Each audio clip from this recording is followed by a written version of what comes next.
Afin de répondre aux normes anti-pollution en vigueur, tout en garantissant de bons niveaux de performance, les véhicules actuels sont équipés de systèmes limitant les rejets de polluants dans l'atmosphère. Parmi ces dispositifs, le pot catalytique effectue un traitement des gaz d'échappement en réduisant fortement les teneurs en gaz polluants.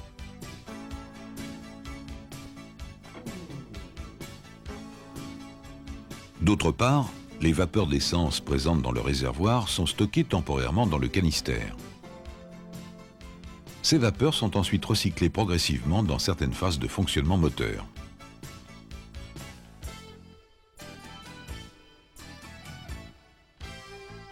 Enfin, l'utilisation d'un système d'injection électronique, c'est-à-dire piloté par un calculateur, permet d'optimiser le dosage du mélange air-essence, quelles que soient les conditions de fonctionnement.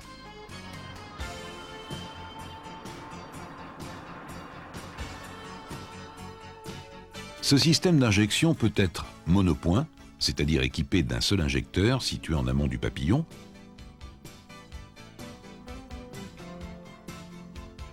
ou multipoint. Il comporte alors un injecteur par cylindre.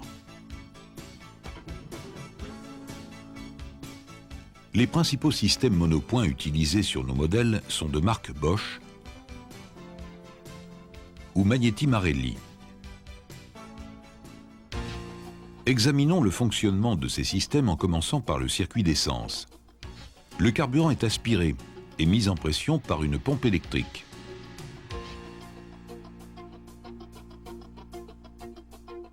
L'alimentation électrique de cette pompe est assurée par un relais au travers d'un fusible. Le carburant traverse ensuite un filtre fin.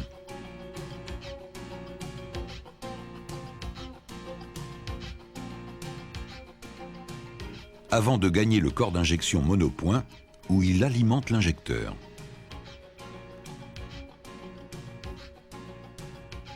Une pression de carburant constante est assurée par un régulateur de pression.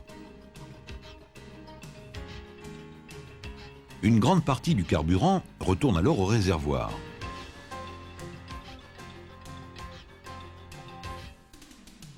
Le circuit électrique, quant à lui, est organisé autour d'un calculateur électronique équipé d'un microprocesseur. Différents capteurs envoient leurs informations au calculateur qui détermine alors le dosage air-carburant en fonction de la cartographie stockée dans une mémoire EEPROM.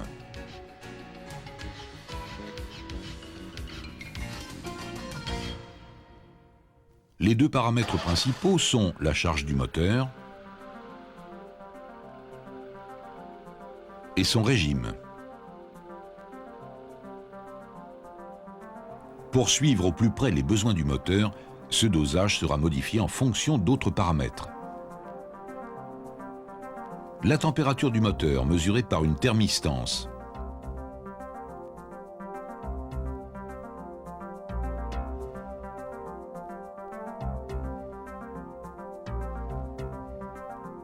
La température d'air, également connue par une sonde.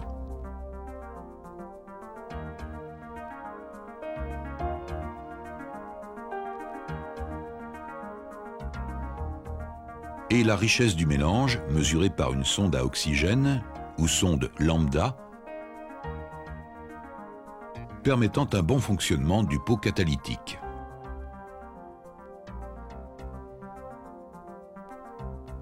À partir de ces informations, le calculateur envoie 2 fois par tour moteur une impulsion à l'électroaimant commandant la levée d'aiguille de l'injecteur. Le carburant est alors pulvérisé dans le corps d'injection. La pression de carburant étant constante, c'est le temps d'ouverture de l'injecteur, appelé aussi temps d'injection, qui conditionne la richesse du mélange.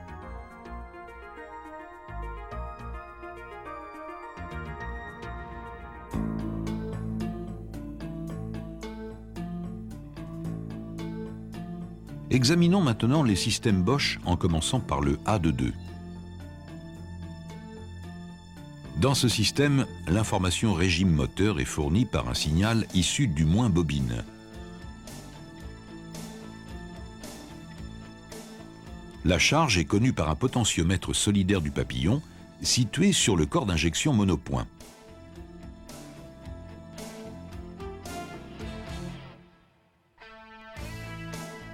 Ce potentiomètre comporte 2 pistes, ce qui permet d'obtenir une précision suffisante sur les faibles ouvertures de papillon.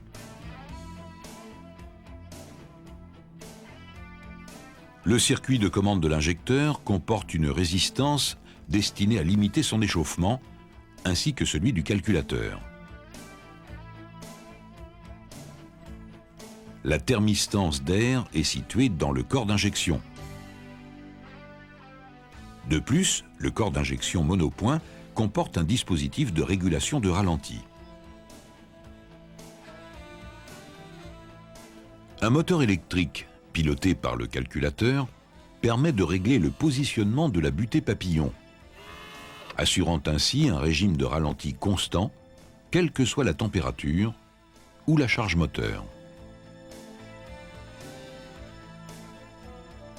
La butée de papillon contient un contact indiquant au calculateur la position fermée du papillon.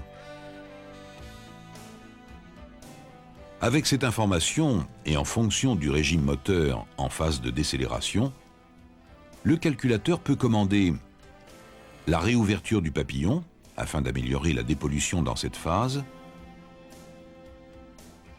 la coupure de l'injection et la neutralisation par une électrovanne de l'avance à dépression. Le calculateur assure également la limitation du régime maximum par coupure de l'injection.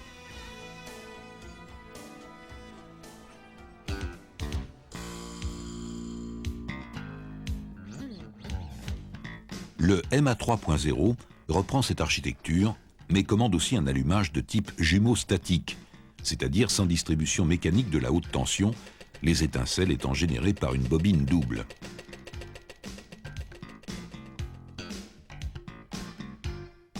L'information régime moteur est fournie par un capteur de type inductif. Ce capteur est placé en regard d'un volant moteur spécifique, comportant 58 dents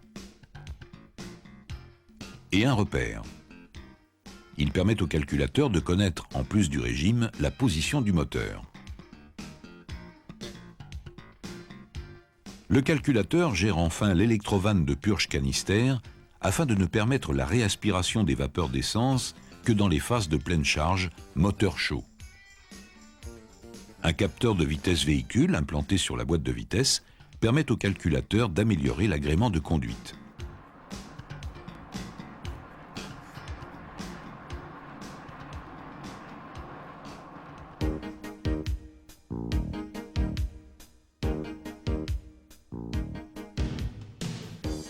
D'un principe analogue au MA 3.0, le Magneti Marelli G6 se distingue toutefois par quelques détails.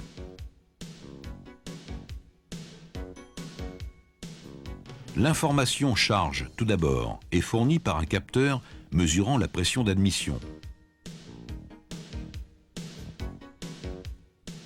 Information complétée par celle du potentiomètre papillon. La butée de papillon est fixe et la régulation du ralenti est assurée par le contrôle du débit d'air d'un canal parallèle au circuit principal.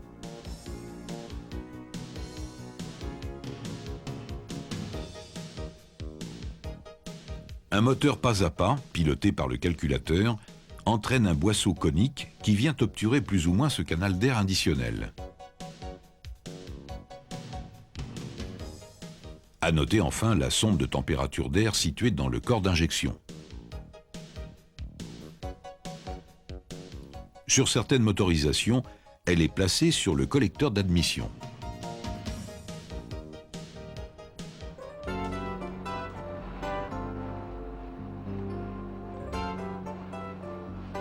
Sur tous ces systèmes, un dispositif d'autodiagnostic surveille en permanence la continuité des circuits électriques. Lorsque le calculateur reçoit une information anormale en provenance du circuit d'un capteur, court-circuit ou coupure, il adopte une valeur moyenne qui assure le fonctionnement en mode dégradé du moteur. En même temps, l'allumage au tableau de bord d'un voyant prévient le conducteur que son moteur fonctionne en stratégie de secours et qu'il doit rejoindre un point service proche.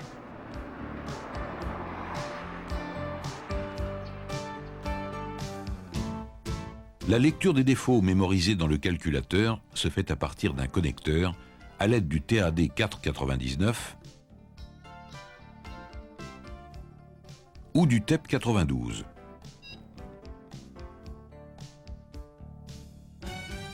De plus, une initialisation du dispositif est mémorisée par le calculateur. Elle consiste à conserver en mémoire les valeurs de référence de certains éléments du système, tels que, par exemple, le potentiomètre papillon ou la sonde lambda. Après tout débranchement de la batterie, il est impératif d'effectuer une réinitialisation en suivant les procédures préconisées dans les informations services et les brochures CIR.